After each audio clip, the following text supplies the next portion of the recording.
जय हिंद मेरे प्यारे दोस्तों। आज मैं आपको कक्षा 10 प्रश्नावली 11.1 का प्रश्न संख्या 9 का हल कराऊंगा। कह रहा है एक वृत्ताकार वृक्ष यानी कि ये रहा वृत्ताकार वृक्ष को चांदी के तार से बनाया गया यानी इस वृत्ताकार वृक्ष को चांदी के तार से बनाया जाना है जिसका व्यास 35 mm है। यानी कि जो व्यास है यहाँ से यहाँ तक 35 mm का। और कितना व्यास है? 1 2 3 4 5 व्यास है। 1 2 3 4 5 व्यास है। ठीक है। तो तार को वृत्त के 5 व्यासों को बनाने में भी प्रयुक्त किया है। यानी जो तार है ये जो व्यास बना है यह भी तार का बनाया गया है, ऐसा प्रश्न कर रहा है। जो उसे 10 बराबर त्रिज्यखंडों में विभाजित करता है यानी कि 10 त्रिज्यखंड में विभाजित करता है। 1 2 3 4 5 6 7 8 9 10 बराबर त्रिज्य विभाजित करता है, जैसा कि आकृति 11.12 में दर्शाया गया। तो ज्ञात कीजिए कुल वांछित तार की लंबाई। कह रहा कुल वांछित तार की लंबाई।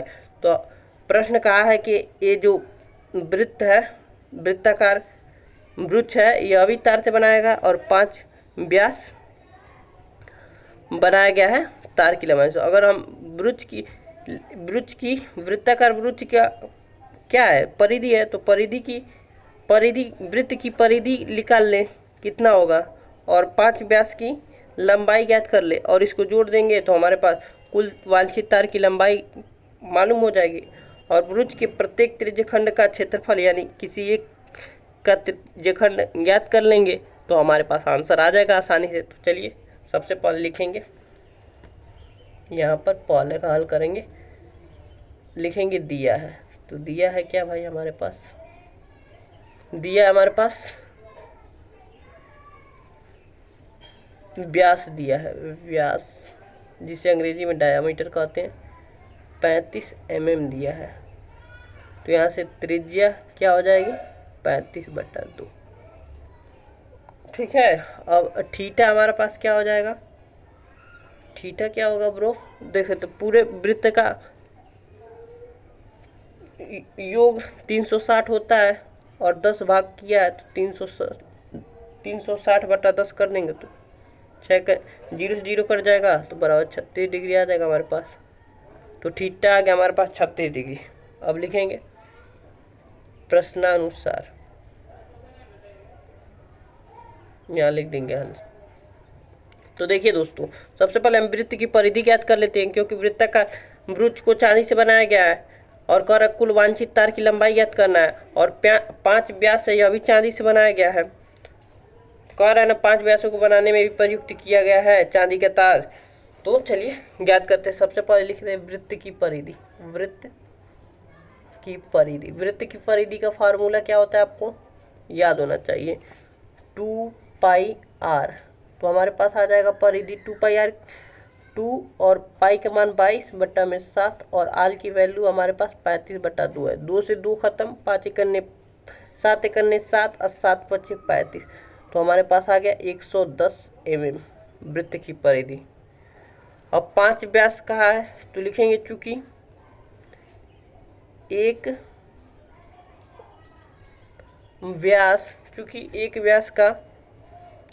व्यास की लंबाई हमारे पास कितनी है? 35 mm है।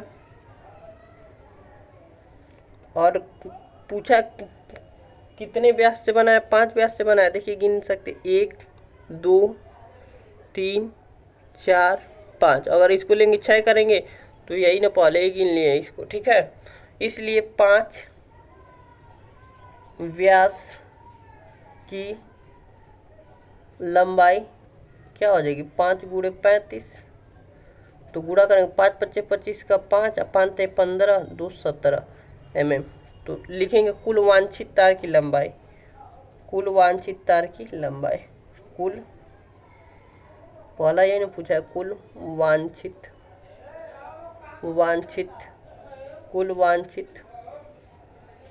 तार की लंबाई। तो क्या हो जाएगी? वृत्त की परिधि की लंबाई प्लस 5 व्यास की लंबाई। तो वृत्त की परिधि की लंबाई हमारे पास 110 mm है और इसका 175 mm है। 5 व्यास की लंबाई, इसे जोड़ देंगे तो क्या आ जाएगा? 285 mm। ये हमारा उत्तर आ गया। कितना आसानी से आ गया, बहुत आसान क्वेश्चन है। अब देखिए दूसरा कह रहा है वृत्त के प्रत्येक त्रिज्यखंड का क्षेत्रफल, यानी किसी एक त्रिज्यखंड का क्षेत्रफल ज्ञात कर लेते हैं। तो लिखेंगे दूसरा, वृत्त के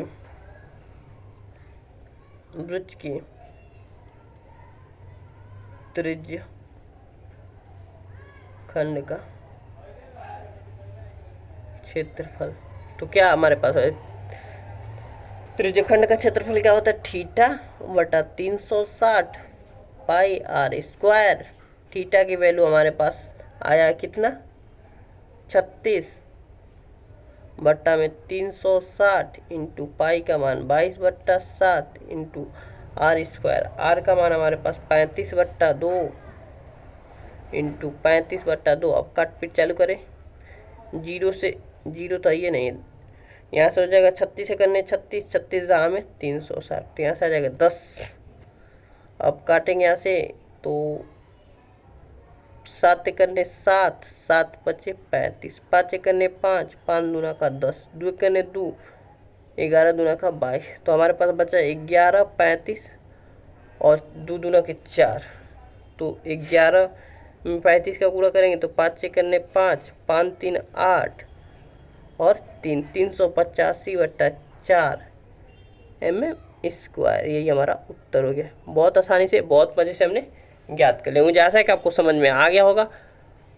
अगले वीडियो में मिलते हैं प्रश्न संख्या 10वें के हल के साथ।